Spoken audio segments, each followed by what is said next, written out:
अस्सलामुअलैकुम, कैसे हैं आप सब। लास्ट 2 मंथ से दराज पर सेल है 11/11 और 12/12 जिसकी बहुत धूम मची हुई थी, तो मैंने भी थोड़ी सी शॉपिंग की है। आज मेरा एक पार्सल रिसीव हुआ है तो मैं इसका रिव्यू आप लोगों के साथ शेयर कर रही हूँ।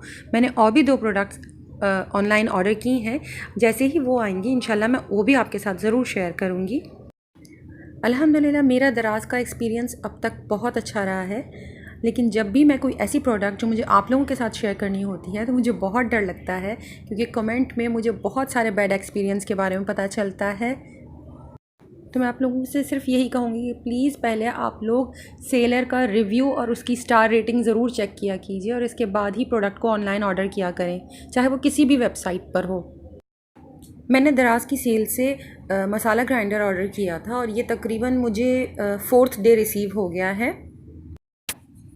और अब दराज पे उन्होंने पिकअप पॉइंट्स भी बना दिए हैं, तो अगर आपको घर पर डिलीवरी नहीं चाहिए और अगर आपके नज़दीक कोई दराज का सेंटर मौजूद है तो आप वहाँ जाकर भी अपना पार्सल पिक कर सकते हैं। इस तरह हमारी डिलीवरी चार्जेस बच जाते हैं। अल्हम्दुलिल्लाह बॉक्स खोलने के बाद, प्रोडक्ट देखने के बाद मैं थोड़ी सी सेटिस्फाई हो गई थी, क्योंकि उन्होंने बहुत अच्छी तरह से उसकी पैकिंग की हुई थी। बड़े बॉक्स के अंदर उन्होंने न्यूज़पेपर्स के बीच में इन्हें अच्छी तरह से पैक किया हुआ था, जिसकी वजह से वो ज़्यादा मूव नहीं किया और प्रोडक्ट बिल्कुल सही हालत में मुझ तक पहुँच गई थी। अब मेन पर्पज़ इसका ग्राइंडिंग करना है। अगर वो ग्राइंड सही कर दे तो बस फिर बेस्ट है, पैसा वसूल। आगे वीडियो में मैं इसे टेस्ट करके भी आपको बताती हूँ, लेकिन पहले मैं आपको इसका प्राइस बता दूँ। ये मैंने 12/12 सेल से परचेज़ किया था, मुझे 1549 का मिला। बहुत सारे शॉपर्स इस चीज़ को सेल कर रहे हैं, बट मैंने पहले रेटिंग चेक की थी और रिव्यूज़ चेक किए थे कि जिस सेलर के रिव्यू मुझे सबसे बेस्ट लगे मैंने वहीं से परचेज़ किया है। अब इसे चेक करने के लिए मैं गरम मसाला तैयार कर रही हूँ।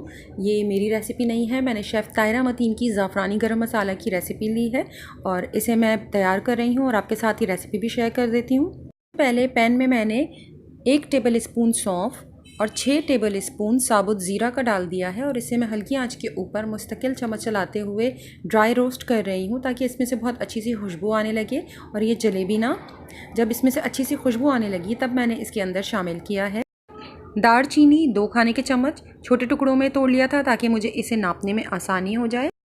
छोटी इलायची या हरी इलायची 1 खाने का चम्मच, बड़ी इलायची या काली इलायची 2 खाने के चम्मच, साबुत काले मिर्च 2 खाने के चम्मच, साबुत लौंग 2 खाने के चम्मच, जावित्री 1 खाने का चम्मच, आधा टुकड़ा जायफल।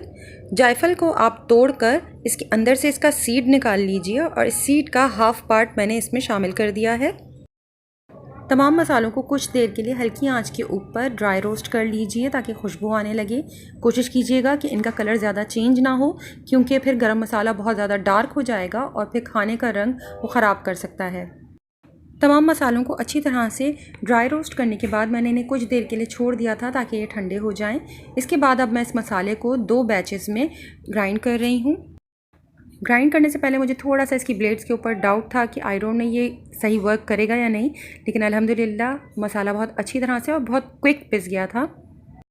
हाँ, अलबत्ता कुछ मसाला इसमें मोटा मोटा रह गया था जो शायद मैं और ग्राइंड करती तो हो जाता है, बट मैंने इसे निकाल कर इसे छन्नी से छान लिया था और जितना भी मोटा कुटा हुआ मसाला बचा था वो मैंने दोबारा दूसरे बैच के साथ उसे पीस लिया और दोबारा से छान लिया था।